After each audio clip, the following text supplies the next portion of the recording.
Lasing ko ng maga. Si Bayadi gising na. Ito guys yung street na to.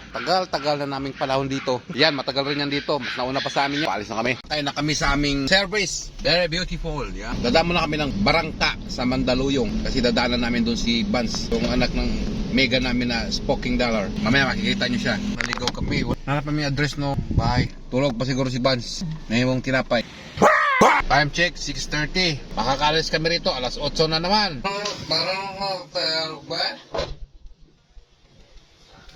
Then guys, nandito kami sa condo. Ganda pala ng mga building dito. Malalaki. Malalaki na, matataas pa. Tingnan nyo, oh. Yan, ang taas masyado. Akala ko ito maliit lang. Bakit pala? Ayan, oh. Wow. Guys, ang ganda ng view dito sa mga condo na to. Ayan, oh. Ang ganda ng swimming pool. Amazing place for amazing people. 8:02. Andito kami sa Laguna na, from Manila.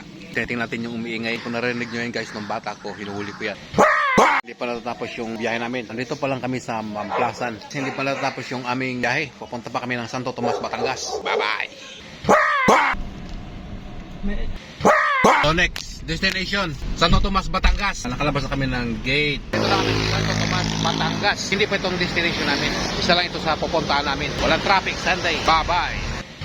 Mating din kami. Ang trek sa malayo, yun ang sinakyan ng mga gamit na gagamitin dyan sa taas. Yan na yung yero na binili kanina. Referent papalitan ng yero. Yan ang nilakad namin magang maaga rito. Abaho! Baba!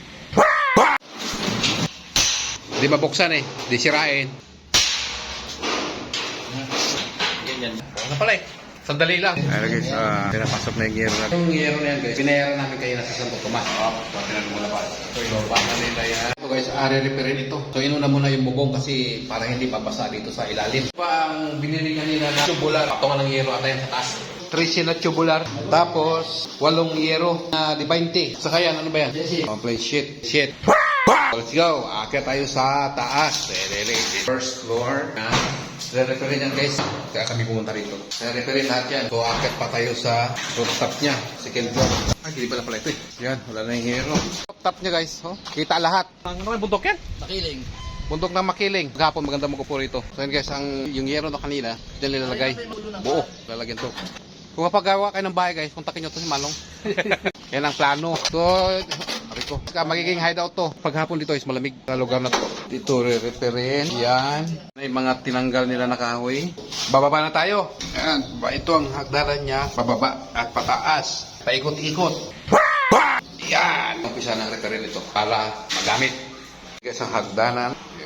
Yan. Re-referin yan guys. Pinturahan yan ng maayos. Bye-bye! So, maya po konti, babalik na tayo ng Manila kasi may lakad pa tayo. Marami pa. So, hanggang dito na lang muna. Guys, pauwi na kami ng Manila. Ayan na ang NLEX. May tollgate. Yan. Another tollgate again. Down.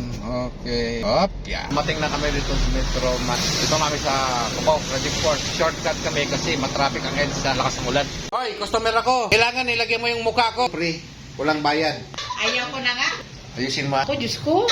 Hindi naman nagagwapo yan. Bago yung lagay yung mukha ko. Yeah. Paano makakain?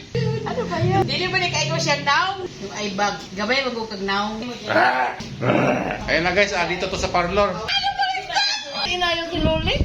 Bakit? Gago yan eh. Hindi nakakita ang imo gabi. Butang to dito ang ay bag. Makala maglakad-lakad, nakahiga lang no?